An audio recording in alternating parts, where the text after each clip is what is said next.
My name is Jamie Pennell and I'm an advanced mechanical apprentice at the Rutherford Appleton Laboratories near Harwell in Oxfordshire.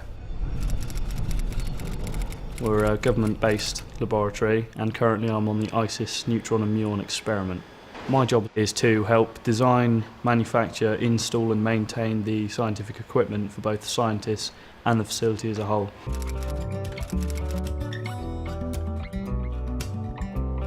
I get a picture that when I'm told I'm going into a DT class to give an engineering talk, I imagine a group of boys, and for a whole group of girls to turn up was a bit of a surprise for me.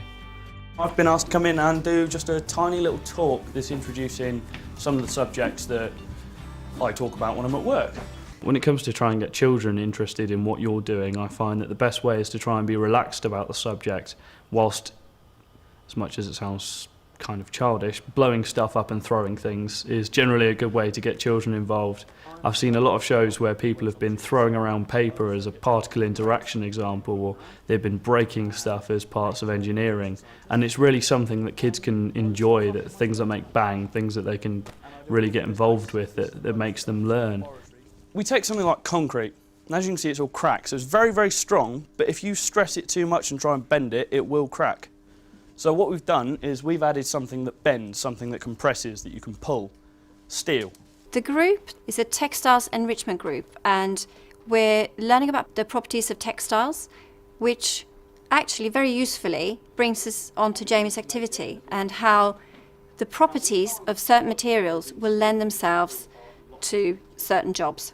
So the activity I'm planning is one that demonstrates material properties and how they might not become so apparent to the outside viewer. Shows that I've done before have involved gases and liquids that I can bring from various other places on the lab and prove how they're all different, but now I'm in a school, I've got to choose something else. Now that reminds me a little bit of wafer chocolate. I don't know about you guys, it looks a lot like wafer chocolate. So I've decided that chocolate bars would be the best way, as they're all built of many different properties, like the kind of materials we use for building and engineering.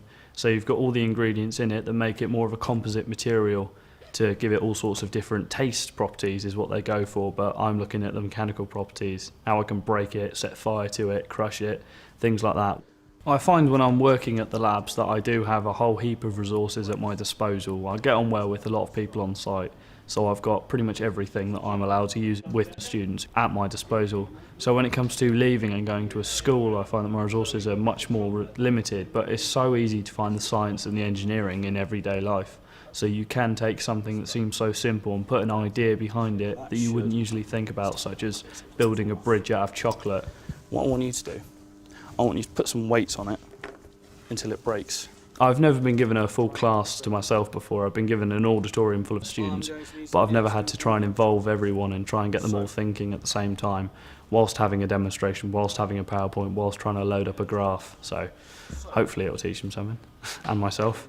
The best way to approach a school for new ideas would be to have an idea already on the table, an activity, maybe half planned, but something that you can really grab the teacher's attention with, something that would make them excited about it, not just have another person come into their class. Right, let's try crushing some stuff then, shall we?